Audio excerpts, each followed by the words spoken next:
Welcome.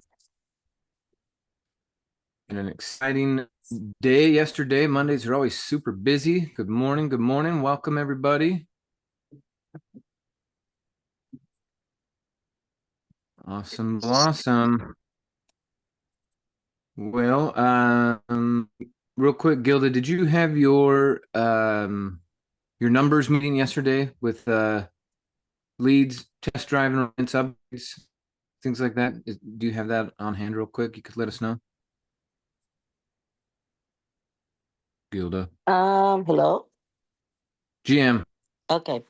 Well, my numbers actually this week is low because my Eventbrite got shut down.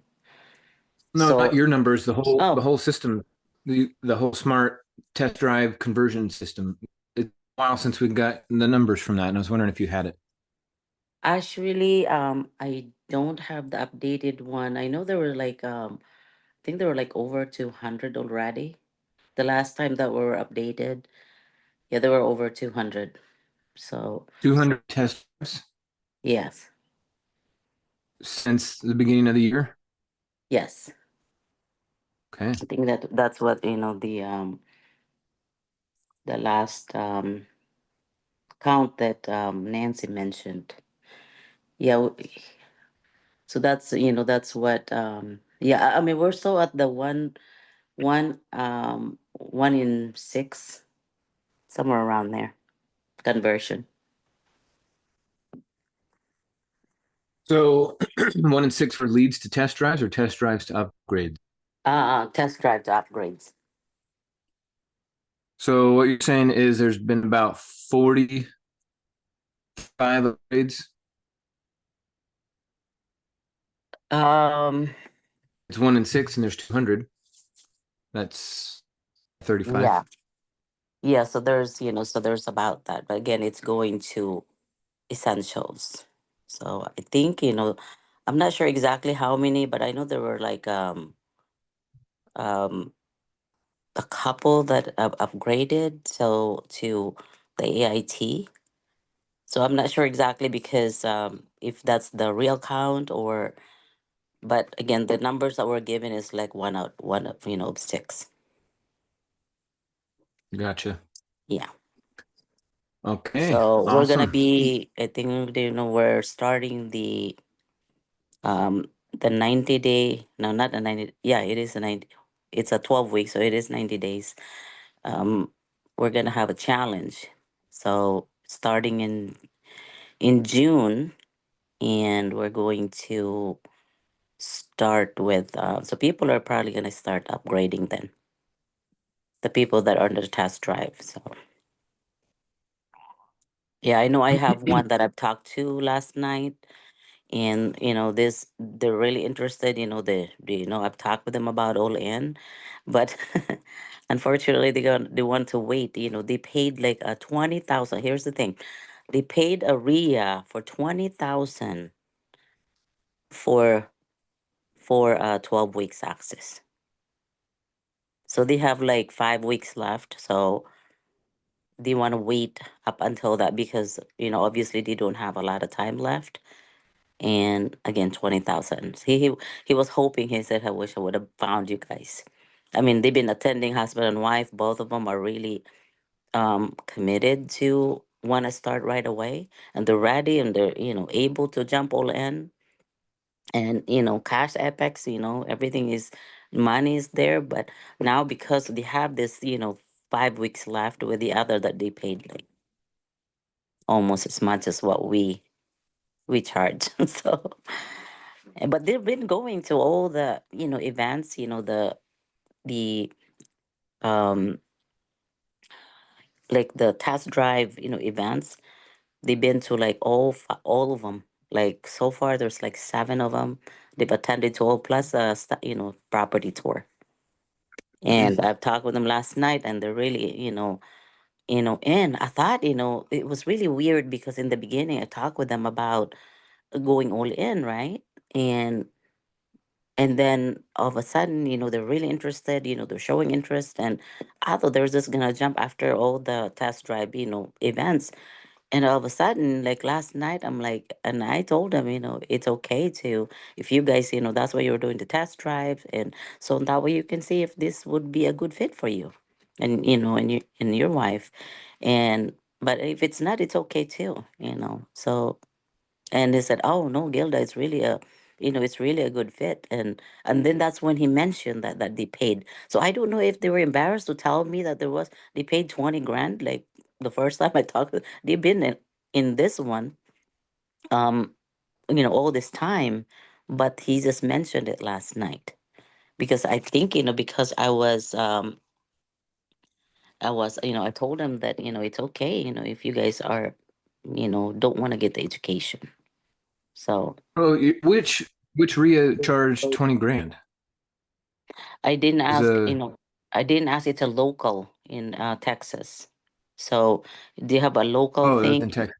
Yeah, yeah, yeah. They're not from, yeah, they're not from here.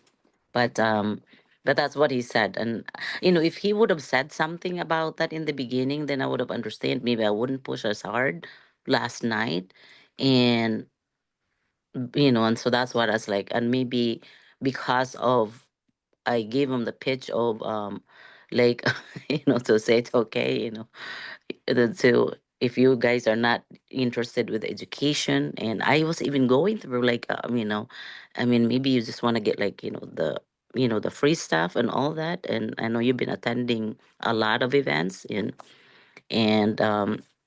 and that's when he said something about the 20 grand. So so so now I was, yeah, after that I was like, I was thinking, I was more understanding about it.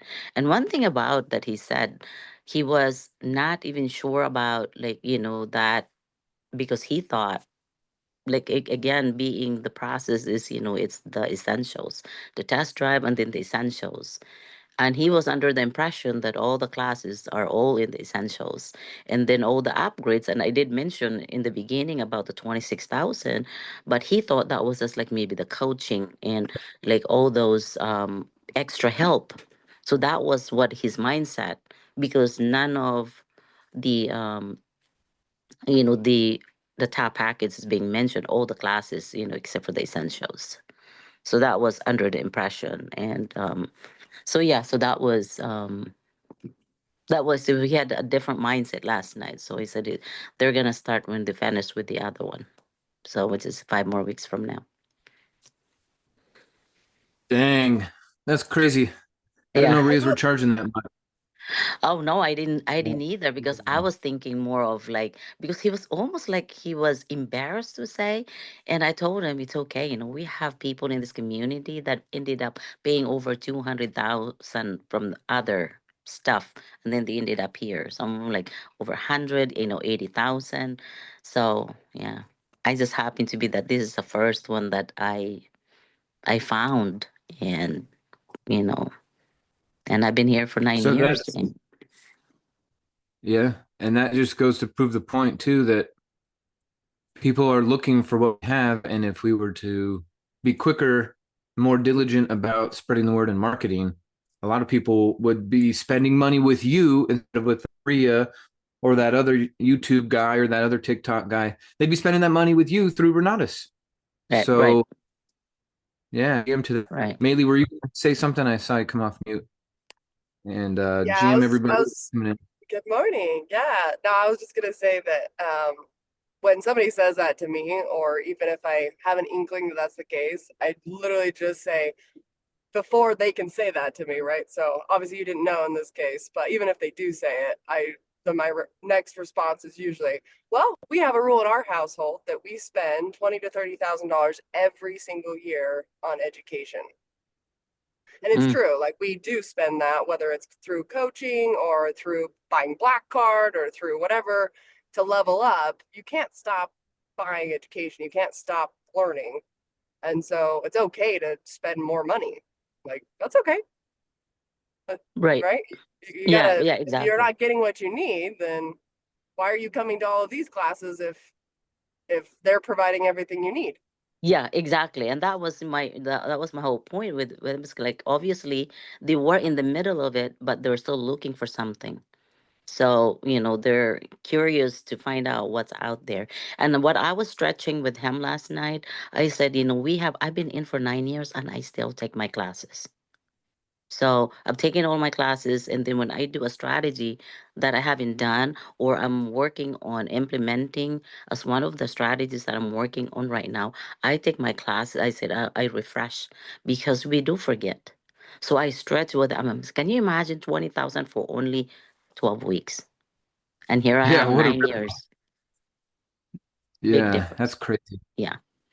So but yeah, well, thank you, Maeli. That was really great. Yeah, and that's what I told him. We're always going to be learning because if you're in real estate, we're always going to be there's going to be changes and all that stuff, and we're always going to be learning because sometimes we change strategy, depending upon what the market is doing. So Yeah, yeah. We talked about this yesterday, right? About what strategies we right, can implement in a down market or when things aren't selling quickly or selling for less. right. In fact, I just found a post. Let me show you this real quick. Um, Salt Lake City, highest inventory in years in its early spring. By fall, it will be the highest inventory since the global financial crisis. Very interesting. Very interesting, right? Staying in the know. What are you going to adjust based on seeing this?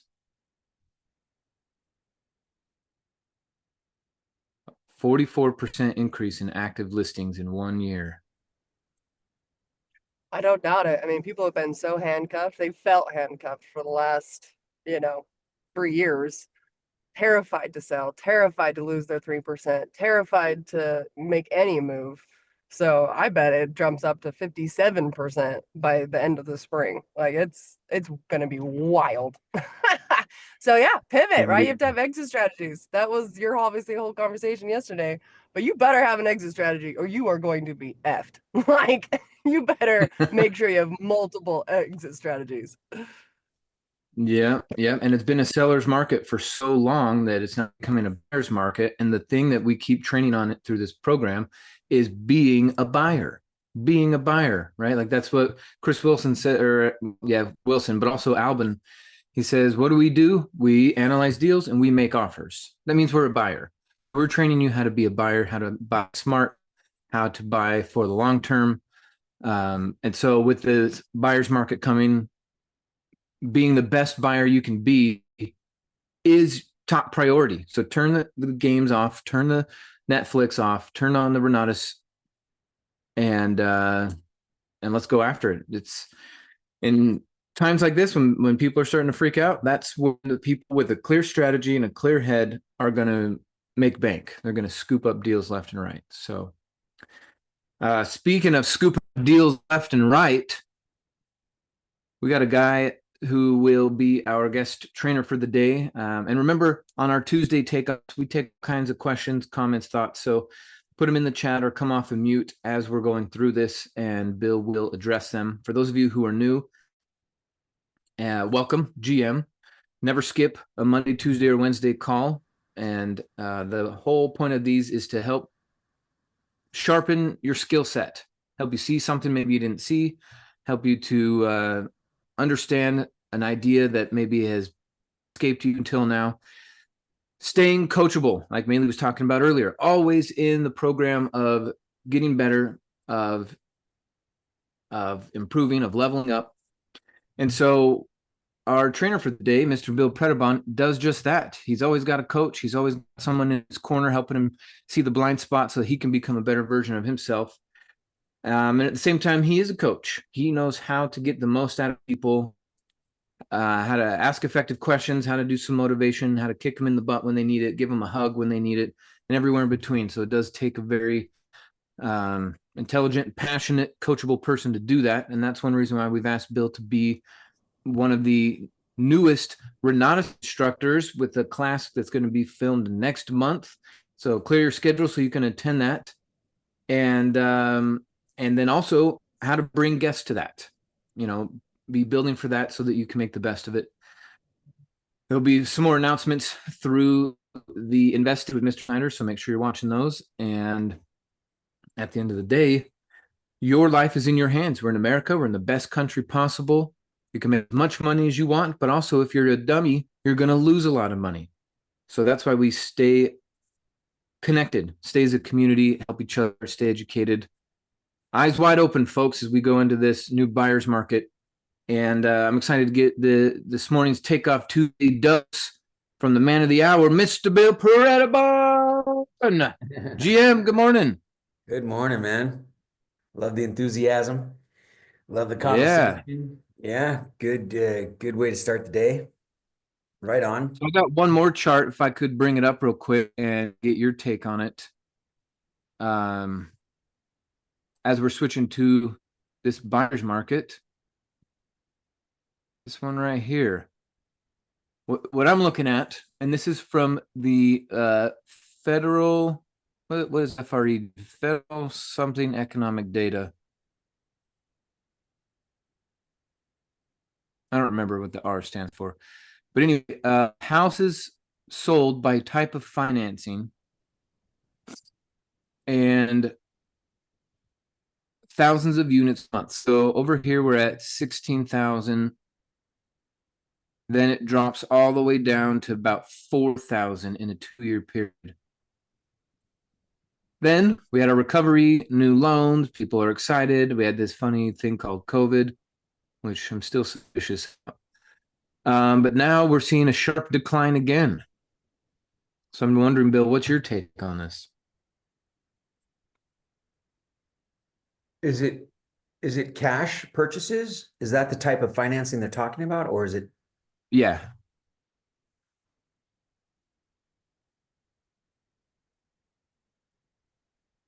Now, I just found this morning, so I haven't like super analyzed it, but I want to bring it up for a conversation. Michael, it's Federal Reserve economic data, so that's the meaning of. Perfect. Thank you.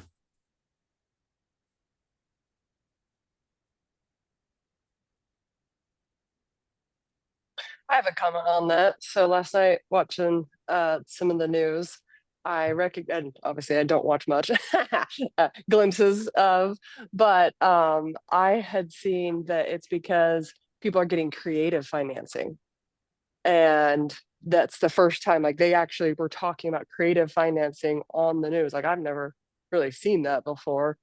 And they were bringing up that people are getting, like creative, how they're actually purchasing properties for the first time in our area. And I was like, that's wild to think that on national news they're bringing up that people have to get creative. They're coming up with seller financing. They're coming up with subject to. They're coming up with ways to pivot so that they're not having to spend 8% on the mortgage or whatever it might be. I definitely think that's a possibility, or could play into it. Generally speaking, that does take some sort of education or some sort of information that is typically not available. So generally speaking, when people don't understand it, they don't do it. So maybe they're getting information from their broker or their title company, maybe. Well, that's wild to me because like brokers are against those types of strategies, right? They'll even in this area specific, like they'll blankly lie to agents and tell them that it's illegal. Oh, you can't do that. Oh, you don't, seller financing, it's illegal. Really? It's on the actual rep sheet. It's literally it's on the rep sheet. Like, what are you talking about? But they do. They are terrified of them losing because for some reason they think that if you do creative financing, now the agent doesn't get paid and the broker doesn't get paid. But that's not how we structure deals at all, right? I mean, at least not in how we structure deals. Like we're very much like, hey, great news, you're gonna get paid, the broker's gonna get paid, the homeowner might not get much, but you guys will get paid, if you work with us, if you're a fan of making money. So it is interesting that all of a sudden it's all in the news. Like I wish I would have captured it because I was like, what the? I've never heard this before a day in my life. Yeah, that's a good point. I think that the first thing that has to be considered is that there has to be news and there has to be data, and the data has to be exposed, right? And I think for example, being a buyer's market, you know, typically there is a norm based on based on the population and the what's the word I'm looking for? The demographic, the area, the location, right? So every major city has data and has a norm. Phoenix, for example, has not been at normal normal inventory since the crash. So we're finally getting to the point where we have 20,000 units available for sale, right? After the crash, you found a lack of inventory. We were in 4,000, 6,000, 8,000, 10,000. So even when it was 10,000, you're like, oh my God, it's up 50% from last year. So it sounds like this seller's market, right? All this inventory, but realistically, it's just a normal market, right? It's just recovering, right? And look at the time frame. It's taken a dozen years to get there.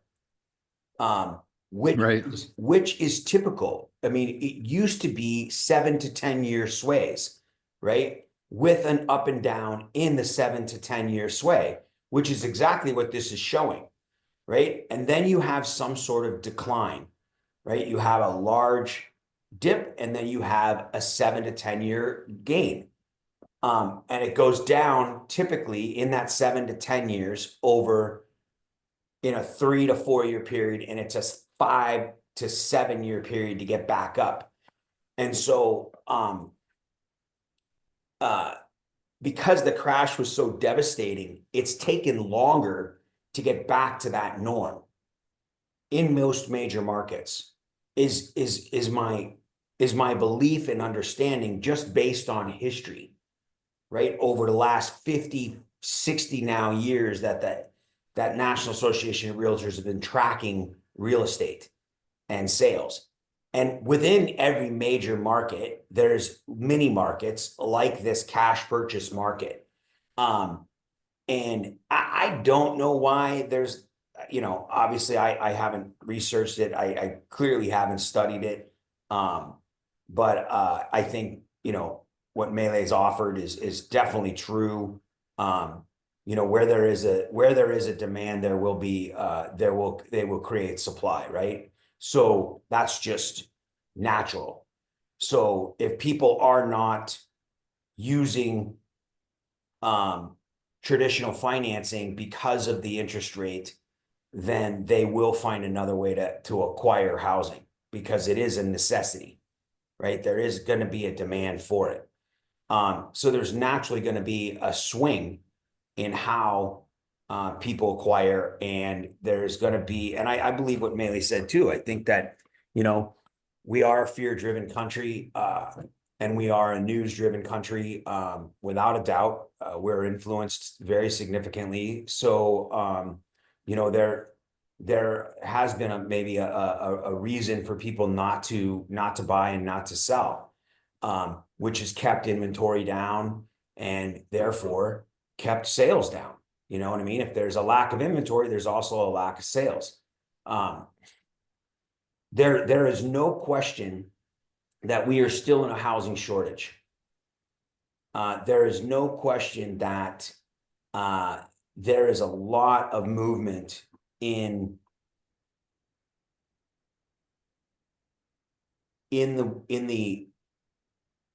the financial markets, as we know, but also in the way and where we are creating housing. So people have to follow that, right? And they follow the jobs, and so there's there's a lot less stability or people staying put and growing up in one area for 20 years. Because mainly it's economically driven, I believe, for the household, and or could also really have something to do, which also drives economics, is the divorce rate.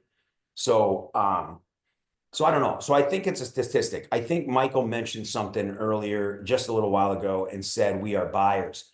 So I believe that, and I learned early on, it doesn't matter what the market does, because the idea is that whatever you're purchasing, if you purchase correctly, right, which fits your math, then realistically, your exit strategy should work for you, right? The market doesn't move within 4 months to where you can't buy and sell a property, right? In that price range, if you buy the property correctly, right? If you're trying to fix and flip it, or depending on what your exit strategy is. But because the idea is that it can go down, there can be more inventory will be added in a 3 to 4 month period. There will be an economic, event that could happen, but nonetheless, it's still very slow until you look back at it, right? And so within that time frame, there has never been a time from 2008 to 2024 where I haven't been buying a house and selling it, right? So there have been extraordinary 40% increases or 30% decreases since that time frame, right? In 2008, 2009, 2010, no one was buying houses, right? But I was selling 20 houses a year, literally, because I was buying them at $20,000, at $40,000, and I was selling them for 80 or 110, right? But those $110,000 houses today are 300,000 easily. We talked about that on the panel. Like, it's so fun to look back, pull up a zip code, an address of mine, and see how it's turned over 3 or 4 times since I sold it and flipped it in 2010, and it's sold for 4 times more than I sold it for. Right? So there's never been a time where, even when in 2015, when it dropped another, I think if you go to that chart, it might even show that dip. Where is it? Yeah, it's like from 2014 right there at the top and all the way down to 2016. That decrease right there is pretty significant. And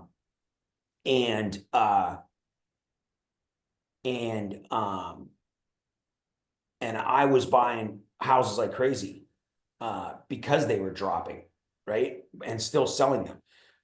It's not to say that you're not going to buy a house. You're not going to buy it. Here's one of the takeaways from this is that I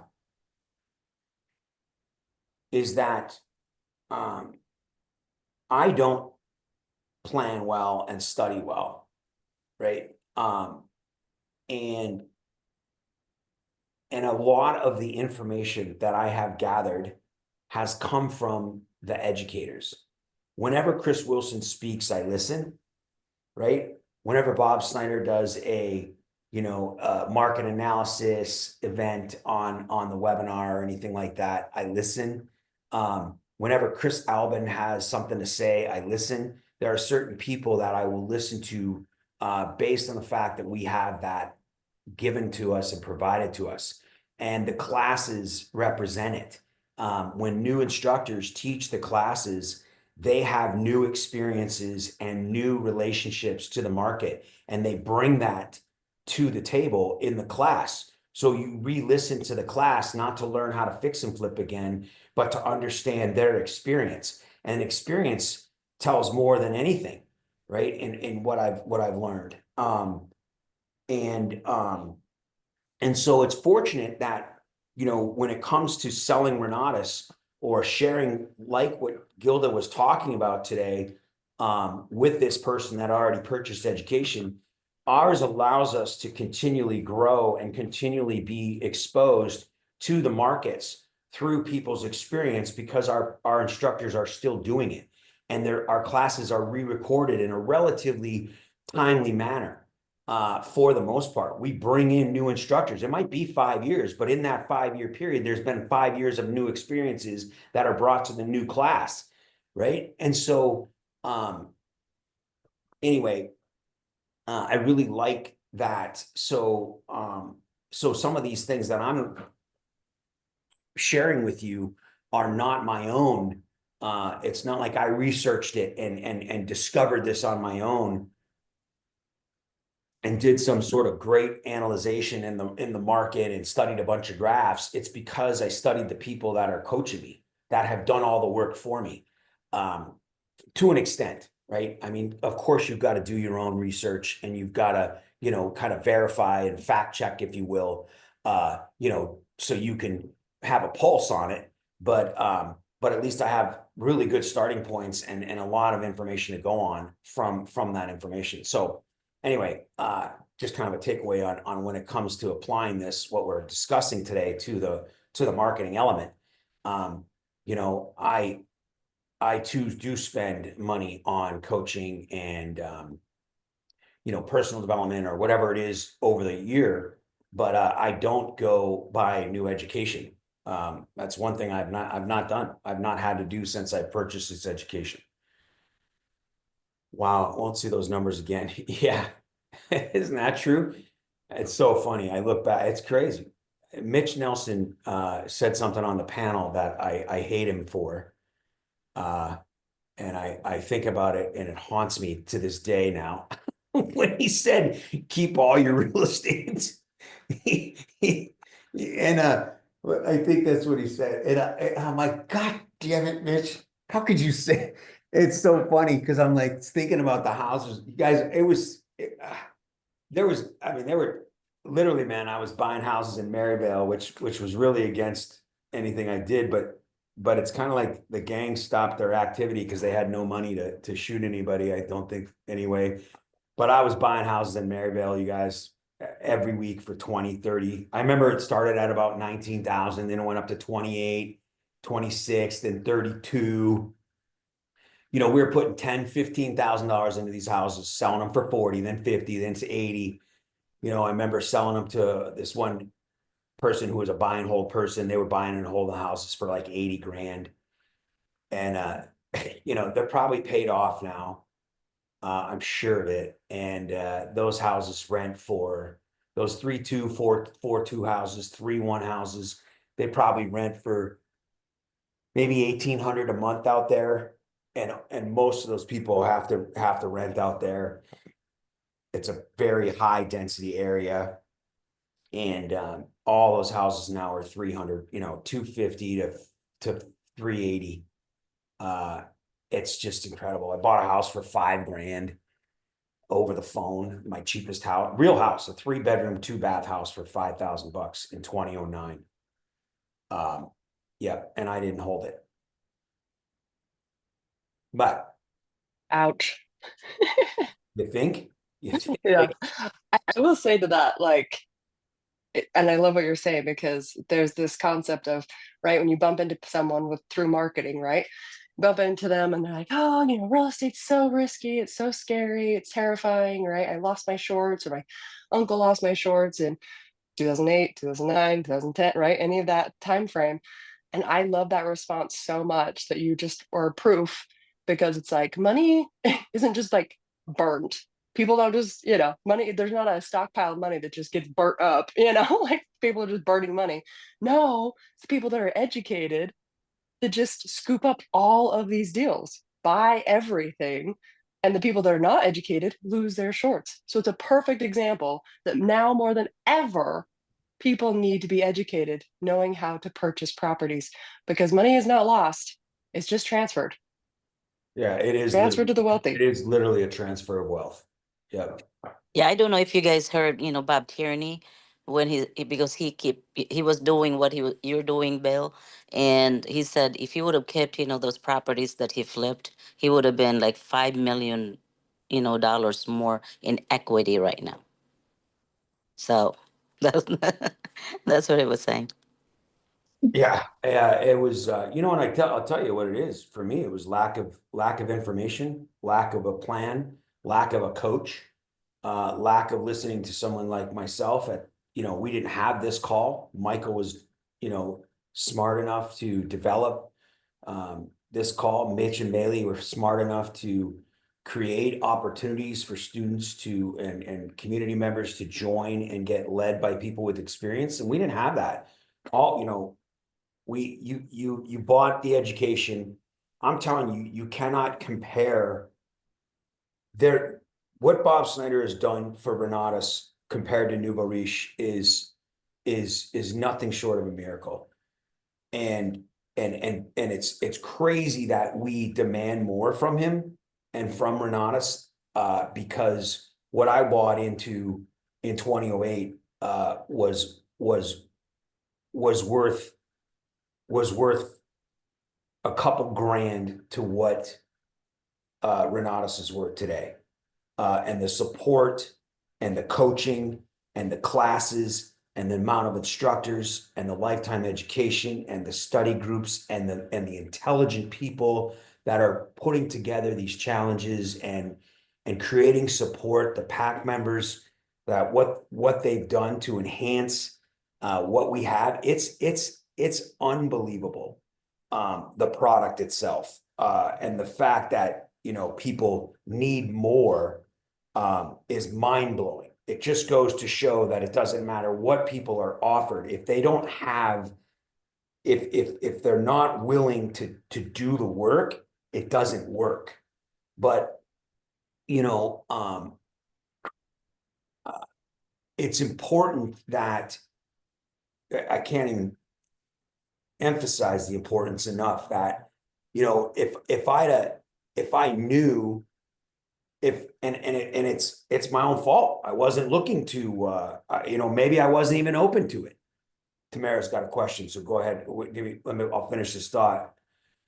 But it wasn't that I couldn't do it. I could have created a way to make money and still hold the house. I could have created an opportunity and an investment strategy for my investors lending me the money to flip them, but everybody wanted their money back, right? There was fear in the investors even at the time that were giving me the money, that they wanted to get out of the real estate as fast as they wanted to make money because they were afraid, right? But we were completely uneducated, right? That unfortunately, I guess fortunately, but unfortunately, we will probably never have a crash of 08 in our lifetime. Not in forever, but perhaps in our lifetime. Or by the time we do, I will not be doing this anymore. But it'll be interesting because the same amount of people will capitalize as they did in 08 in 2040 because of the masses, because there will still be 1 to 3% of the people. I've met people that have lent me money that bought during the crash. They sold their farms. They literally sold their farms. They sold their farm. They sold their way of living, and they went in and bought real estate in Phoenix, Arizona. And they are now worth $60 to $100 million. Like Maeli was talking about, you're talking about $5 million for Bob Tierney. I'm talking about people that went in and bought and held property and then refinanced that property. And they are worth, because they bought hundreds of homes at 80% discounts. And the real estate will always, unless something changes in the need for real estate, right? Where, you go back to the movie with Arnold Schwarzenegger and he goes to Mars, Total Recall. And you go to where someone controls the air and oxygen, right?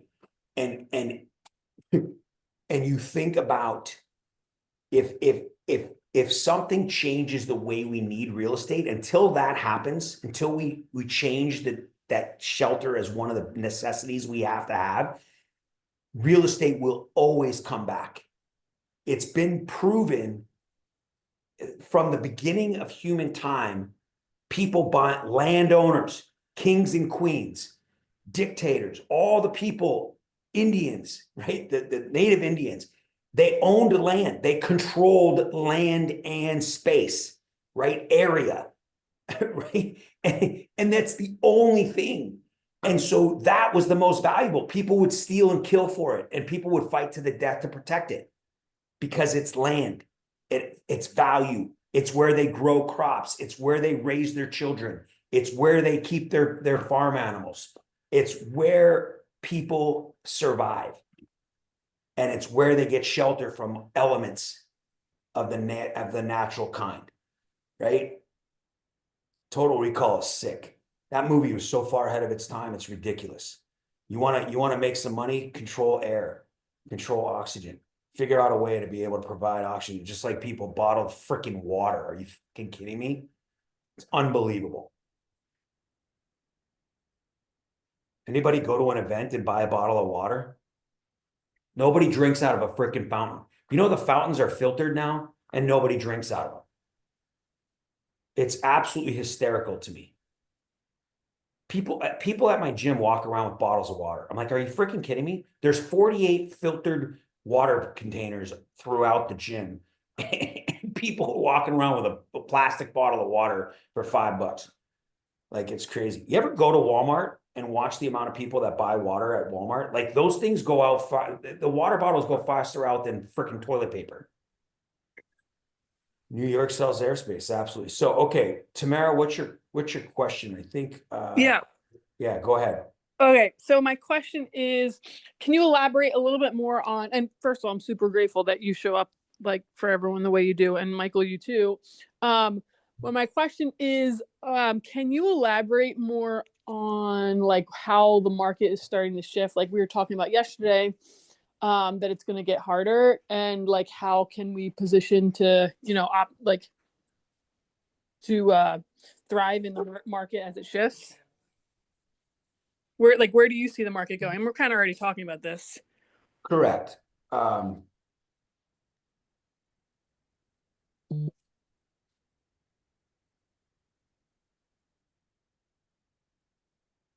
So I think that a lot of people do the work for us today, and you can find it fairly easy, like the data on what's selling. How, I believe that if you have access to even Zillow, but it'll tell you how long things have been on the market, right? So you can really look at market, time on market for pricing that is selling, in that area. And so, Corey, I'm going to get to your question too. So I think that Maeli also said something I like is there, if you look at creative financing and sub-2 and owner financing, I think that's a great way to acquire property in markets like this, because you can get mortgages that are affordable and you can cash flow the property, depending on what you're doing with it. But let's see. As far as like where the market's going, I think simply put, I truly believe that having the administration we have is a good thing. I'm not being political. I'm not saying Trump's the best person in the world or anything like that. I'm simply saying that I believe that the administration is doing some things that needed to be done. In my opinion, it's kind of like the way sometimes that I speak, where most people don't want to hear it. They don't want to say it, but it needs to be said, right? Or, it's been long enough that we need to address some of these things. And, and so the pendulum swinging. So when that happens, there's a lot of turmoil. There's a lot of lashback. There's a lot of controversy, a lot of news media for people to, people in the news to be able to create and stir up, emotional thoughts and exploit when people are emotional and take it out and do some sort of protest and things like that. So it's going to take a year. It's going to take some time to people to see the results of whatever the administration is doing. I don't, okay. So what's interesting, for example, is if I was on the spotlight and had to explain, right? We had Biden come in office and the Democrats come in office right at the time of the pandemic after Trump, right? And then it's interesting that the real estate market went up so high, right? So fast. And houses were selling for crazy prices, and there was lack of inventory, right? Because everybody was afraid. So if I had to explain that, I would just say that was it. When you have a demand, right? People have to move. People are graduating college. People are getting new jobs. People are moving, staying. Like all of these things started to happen, and they demand shelter, just like they demand food and they demand, water. Like it's still when there is a demand and a lack of supply, things have to go up in price. So anyway, right now, I think that that lack of supply has to be met with inventory, right? That demand has to get met, and it takes time for it to get met. So anyway, all right. So now, like Maeli said, after she's very, very in tune with the market, but like, what am I doing right now? And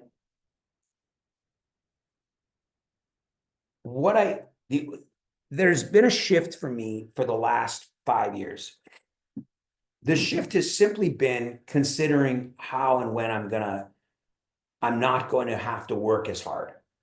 I don't know what retirement looks like for me, but like I started to finally set goals, and I never really did that before, right? I've always been chasing the dollar and trying to, recover from my own 2007 crash, right? Which wasn't real estate. It was just, how I found Renatus and where I was when I started at 38.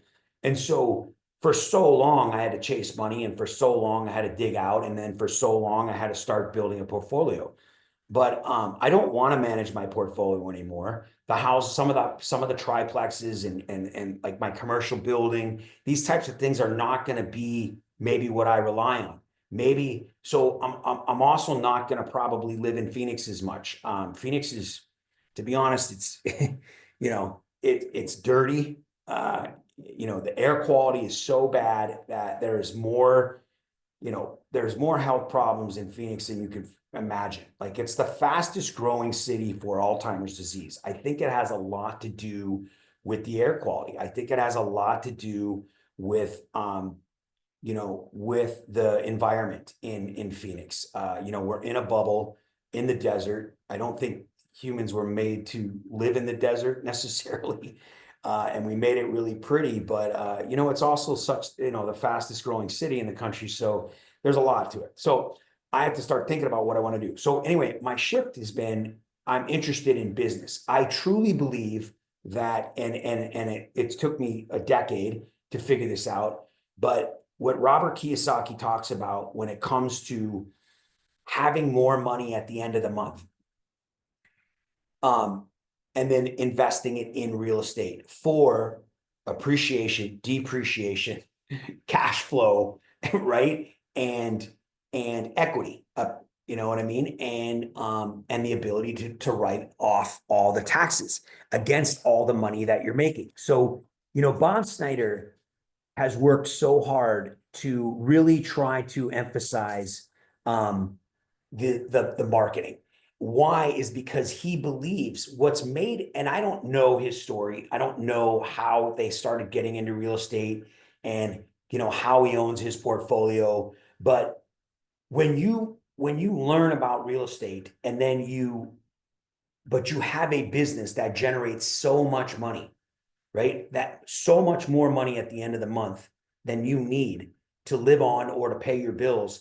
You either spend it when you're 19 or 20, or you learn to invest it.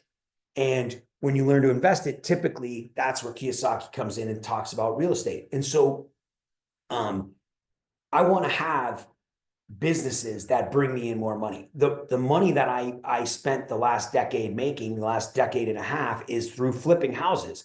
It's a big job. And then naturally I started buying real estate in 2014. And then a lot more in 2016, 17, you know, to hold real estate, right? And so I think it's important why Bob talks about the marketing is because it can generate a lot of money. And when you have that extra money, you have less stress and you can make smarter decisions in real estate and where to position those funds. And then with Renatus education, your money can go farther. You don't have to pay cash like everybody else for properties or get traditional mortgages at 20% down or whatever it is. You can learn to buy creatively. You can learn to buy at discounts. You can learn to buy under market. You can learn to buy in rehab and then hold, right? You can learn to force appreciation through remodeling or through, you know, highest and best use and all of these different strategies that nobody else knows. And then you've created time freedom through your marketing business. So where I'm at is I am looking to invest my money in businesses I don't have to operate, right? Businesses that I can, whether they're a real estate business or any other type of business, where I can own the business and generate income without having to work in the business. So my money is kind of working for me, right? If I had it my way, eventually, I think what Dane Clark is doing is, and I don't really know exactly what he's doing, but buying and selling money is an unbelievable business. Being my hard money lender, I have money lenders right now that I'm working with all over the place. And you know, right now in the state of the market, there are investors that are in trouble all of the time. I will tell you, in my opinion, being an entrepreneur is as risky as it gets. It's as hard as it gets. It is creating wealth, creating money, creating time freedom. Give yourself a slap on the back or a pat on the back, I guess. You know, celebrate that win because it's the hardest thing there is to do. There's a reason that people stay where they are because of that security and that comfort and just that mental freedom of stress, right? Having that security, as little as it may be and as false as it may be, it is security nonetheless. Having a job, having someone else provide for you, right, is security. So when you step out and try to be a real estate investor and an entrepreneur, you're doing something the majority of people are not willing to do. Okay. Where was I going with that? Okay. I don't know if I answered your question. And I'll finish it up with this and then go to Corey and we got some time here, a minute, but,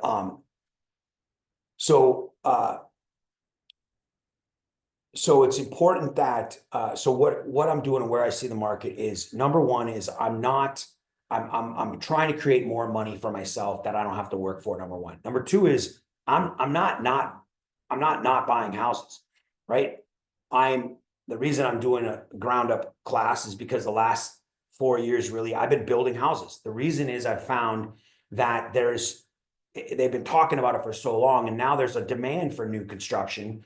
And I've found in this market that no matter where you're buying the new construction, and at what price point, relatively speaking, they're being bought.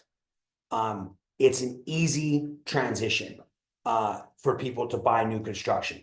They don't have to worry about the quality of the remodel, which was also, went by the wayside for a long time there, where people, anybody was fixing, flipping houses for the last little bit of time, and construction is the biggest variable, right? And there's not so good construction, and there's poor choices of people making choices on some of the things they're doing to the houses, even cosmetically, where people have to change it once they buy it. But again, they're buying because of lack of inventory. So number one is I'm still buying and selling houses, right? My wife and I had a lunch yesterday, and she asked, what, if you could do anything, what would you do? And I'm like, I really like what I do. Like, I really enjoy building these houses. and I'm not a builder, right? I'm just like it's just creative. I don't know what you want to call it. See you, Eric. So what I found is I can locate property that needs to be torn down. I'm able to build it for a decent price per square foot.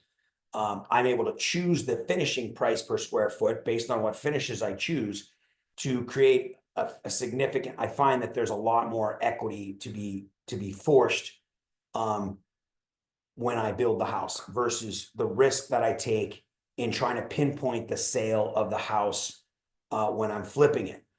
You know, when I look at new construction, it is very easy, in my opinion, from what I've seen, to be able to predict what the house should sell for in a given time frame, just based on what the other new construction houses are selling for per price per square foot.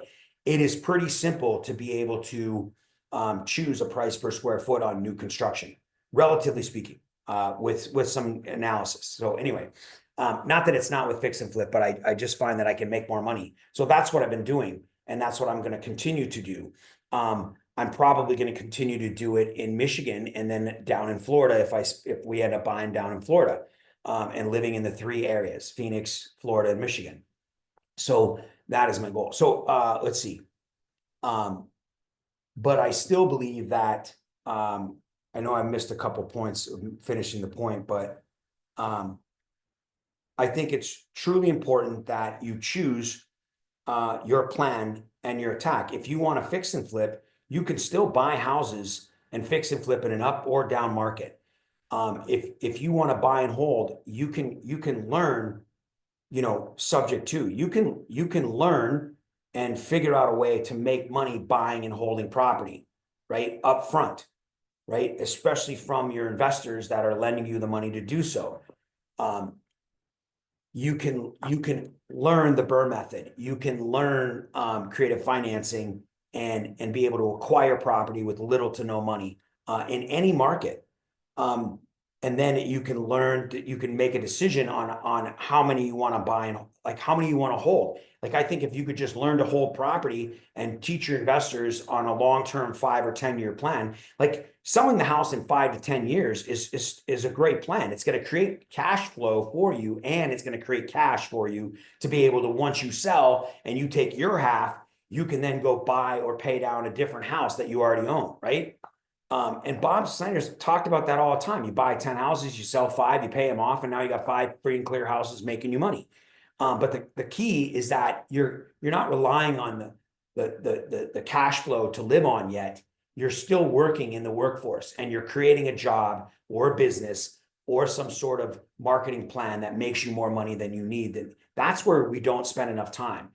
In my opinion, where I didn't spend enough time is really creating a business that makes me more money at the end of the month. Luckily, my business was real estate. And when I was able to find a property that I didn't have to flip, that I could keep on owner financing, creative financing, or, you know, paid cash for it, I could keep it, right? Because I made enough money on one of my houses so I could, that's what happened on this one, right? I bought a house in 2019. I sold it in 2021. I made $250,000 on that house just based on COVID, pretty much. I mean, I cash flowed it for a while. I mean, I knew I bought it okay, but, and I was able to put money into this house. And then I ended up just keeping this house. I didn't have to borrow anybody's money to buy this house. So I made $1 million on this house based on being able to buy another house or sell another house. So anyway, I hope that makes sense. I would figure out, you know, your plan and where you want to go while you know, even if you're in the middle of doing whatever you're already doing with real estate. Okay. If you held all those properties, would you have been able to scale like you have, though? As long as you keep turning those properties into more, you're still gaining all that equity. So what's interesting is, like I was saying, from my knowledge, right, you would think that after the crash of 08, and I really haven't researched like the crash in the 80s to know, but you know, all you ever hear about is, you know, we went to Easter dinner down with my mother-in-law in Tucson. And she lives in this condo that she owns free and clear. And when my wife was going to U of A long before me, going to U of A, so they would drive out to Tucson as snowbirds and rent, and then they bought a condo for $27,000 in like 1990. And then when her husband died, she sold that a few years later and bought this condo, right? And she bought this condo for 77,000. Well, they're selling now for 200,000. So property, unless it deteriorates to where, you know, no one took care of it and then it got fire damaged or just the roof caved in, or, you know, those anomaly, you know, those houses. But when people, that's why you can write off your interest. That's why banks will lend, because they know when you live in a house, for the most part, you're going to take care of it and improve it over time, right? Because you're growing your family there. And you have to have the house surviving, and it has to have running water, and it has to have electricity. And you know, they give benefits when, you know, the roof gets old and it starts to leak. So then you got to put a new roof on it. So now you got a new 30-year roof, and it has a lot of value to it. And it costs a lot of money. So they'll give you home equity lines of credit. Were originally set up, right, for home improvements. Banks were like, well, let's lend them money to fix our asset, right? I mean, it's genius. So, property always has gone up in value. So where was I going with that? So to answer Corey's question is like, if you have a plan to buy property and hold it, then like if I'd have kept the properties, number one, I wouldn't have to buy as many properties as I did, because I wasn't selling them to make money, right? But if I didn't develop a plan to make money, I couldn't just buy and hold property, because it wasn't going to make me money to pay my bills and pay off debts, right? So I would have had to have a job, or I would have had to have a business. So my business was selling the houses, which could have been my mistake, right? The idea would be to figure out what your business is going to be. That's why Renatus offers the marketing. If you have the marketing as your business, as your side hustle, and you keep your job, so you have credit and you have income to pay your bills, and then you have the marketing to make more money than you need at the end of the month, and you have the education to buy and hold property.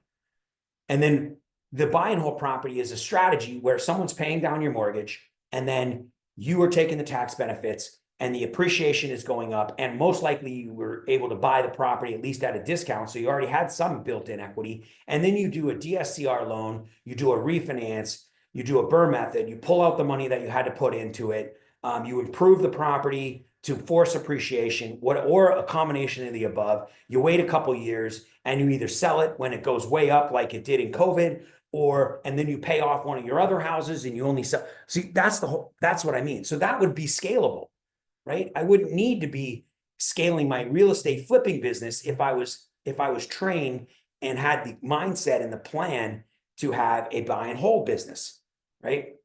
So it just depends on what you need to do and what you want to do and what resources you have. But I think raising money is all relative on how you pitch the return, and you pitch the time frame and the strategy.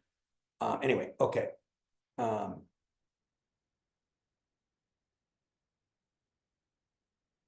Just checking the chats. So anyway, I don't know if I answered everybody's question. I don't know if there's a thought that I had in there that I didn't finish a couple times. Anybody have anything? Tamara, did I answer that question when I thought the market's going? Are you still there? I I think am. you answered it. Yeah, you did. That didn't sound too convincing. I'm not really sure that I did either. So, but, what do I, so, most of my conversations with my wife, with myself, with my coach, coaches with my business part, my relatively business partners, is buying more property. Where are we going to buy, right? Having conversations about the effects of the storms in Florida, and if we're going to buy on the water or buy a high rise, insurance wise. And then, I now have connected to a couple wholesalers in St. Pete's. So I'm looking at some of their it's amazing. I mean, the properties come across my desk from him, is actually a wholesaler that does very well down there. And he's a son of one of my friends at the club. And, there's properties down there for 150, 130, that are worth 300,000 once you fix them. There's a lot of opportunity everywhere. And so, Michigan Tech, where my lake house is and where I grew up, their plan is to grow by 30% in 7 years, from 7,000 plus students to over 10,000 students. And there's a tremendous lack of housing up there. The rents up there are unbelievable. It was less than a decade ago, even after the crash, but even during the mid-teens and stuff, where houses were, 40, 50, 60, 80,000. Now you can't find anything under, I saw basically a tear down the other day for 57,000. But other than that, everything's 160, 140, 200,000. It's unbelievable in this small town where people make no money. So it's pretty interesting. Real estate is a very interesting game, one that I plan to play for a long time. So anyway, the rental market up there is unbelievable. There's not even enough housing for the staff, right? If you're going to grow your student body by 30%, at essentially 5% a year or so, 3 to 5% per year, you've got to grow your staff, right? You've got to grow the workforce. You've got to grow the restaurant force. You've got to grow the retail force, so that people have to have a place to live. And there's just not that much housing up there. I mean, these houses were all built in the 1900s. So anyway, so I have a lot of conversations about, building houses there. I'll tell you, like, my house right now is on the market for 2.4 million. And the houses across the street, this group hedge fund, they bought the lot right next to the school where the church was. They tore it down. They divided the lots, and they're selling. They're building an 8-unit little HOA, gated community right there. And 4 of the 8 are already sold, and they're selling them for I think 1.2 to 1.8 million. And they're selling like crazy. That's like the normal second house in Phoenix, in central Phoenix. That's a working 2-income family, upgrading from their first or second house to this house where their children will go to school. They're probably now in their less than teenage years, and they're buying those homes for their teenage years, for their 2 or 3 kids. And, that's the normal house, and they're getting a mortgage, and they're probably putting 10 or 20% down to afford it based on the interest rates, and they're selling like crazy. So anyway, just a thought. All right. Anything else? What else you guys got? Did we cover everything? I don't know if anybody has anything to elaborate on or kind of add to that. Keep kicking butt, folks, and take every piece of info you get from a real estate agent or a mortgage broker with a grain of salt, because they don't necessarily have your best interest. I know we have some realtors on the line here. I get it. You guys are built different. You're unfazed. It's totally different. I get it.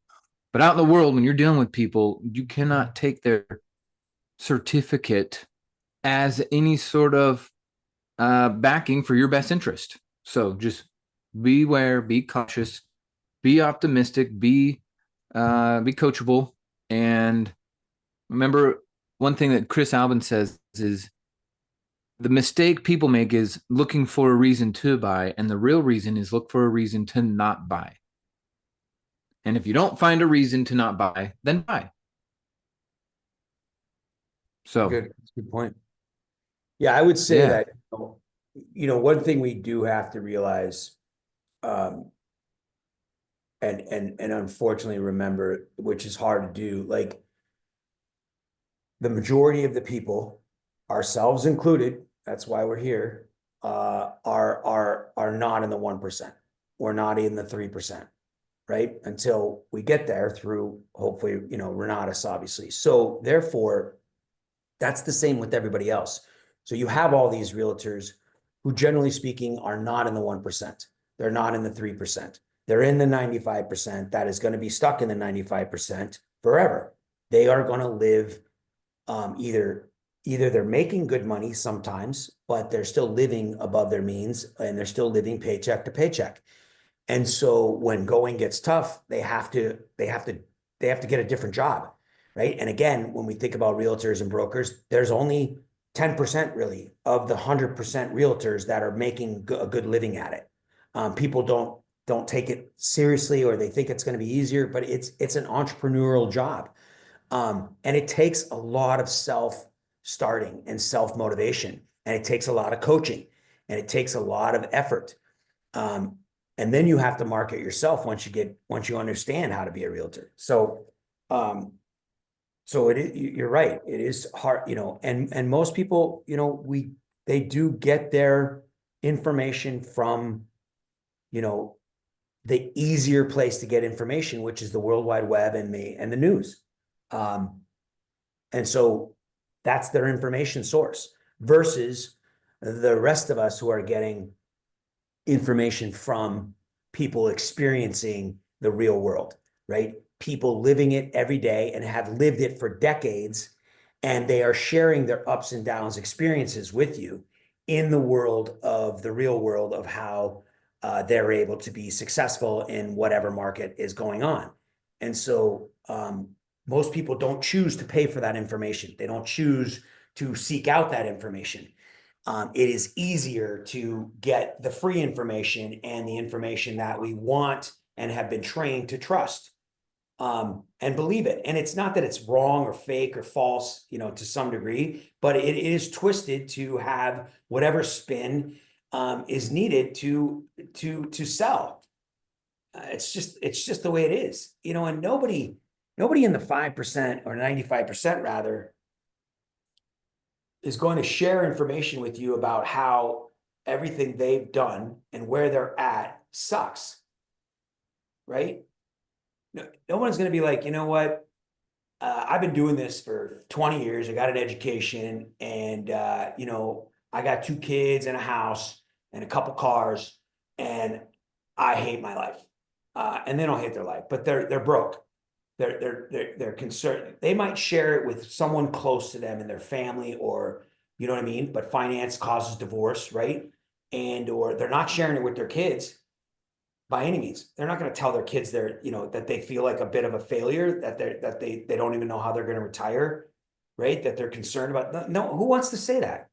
No one's going to have a conversation with your realtor, and your realtor is going to be like, yeah, you know what? I've been doing this for a while, and to be honest, I barely make a living, but I'd really like to sell you a house. You know what I mean? Nobody, that doesn't work that way, right? Nobody, even the professionals we go seek out, right? The doctors, the lawyers, those people fit in that 10% because they just have such a high, even if they suck at it, they have such a high pay scale, right? And the only way that they're going to screw up is if they just live way beyond their means. But other than that, when you go to your dentist, when you go to when you go to all the different people, your teachers and everything, they're in the 95%.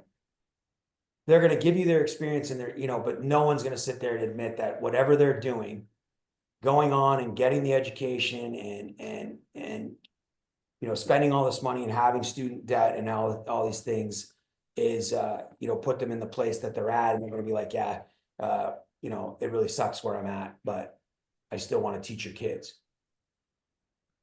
If that makes sense. If I said that right, I'm not trying to be offensive. Whatever, if that makes sense. So anyway, that's why Maeli and Mitch spend money paying for people and Nate Lambert, for example, paying for people that are in the 1%, that can demand 10 grand for their expertise for a few months of time. And trust me, it doesn't mean that you're going to pay 10 grand and get the right information, or be able to implement the information. You're going to have to do it over and over again. Yeah. Just to We'll run add to right. that, Yeah, go ahead. I just because of how incredible Renatus is, and obviously Bob Snyder, like a couple years ago, we did spend, because we recognized a strategy that we were missing out on for our specific retirement was to raise funds, right? So to have a hedge fund, or to have a 56,000 or $56 million fund that can just go buy apartment buildings, right? Like that was something we're like, oh, we got to level up. Like we played the fix and flip game, we have the buy and hold game. Well, what's the next step to actually retire? Well, let's have a fund, right? So we went and searched, and unfortunately, that wasn't something that Renatus had yet, and so we went and spent $30,000 on Black Card, right, with Bridger Pennington. We were wowed and just incredibly impressed by his wealth of knowledge at such a young age, but also his father is, a savant in the fund arena. And Bob Snyder, legit, we came to him and was like, oh, we're doing this cool strategy, blah, blah. Like, maybe this is something you might want to look at. No kidding. Not but a month later, he brings in Bridger Pennington. Bridger teaches now the entire Black Card program inside of Renatus. Not one of you have spent $1 more to receive this education, but I spent $30,000. So, Thank you. thank you, Bob Snyder. Like, Thank you, what? Thank That's Maeli. you. amazing. That's an awesome class, by the way. That's so cool, right? Yeah, Like, it it's a is. wow factor for sure.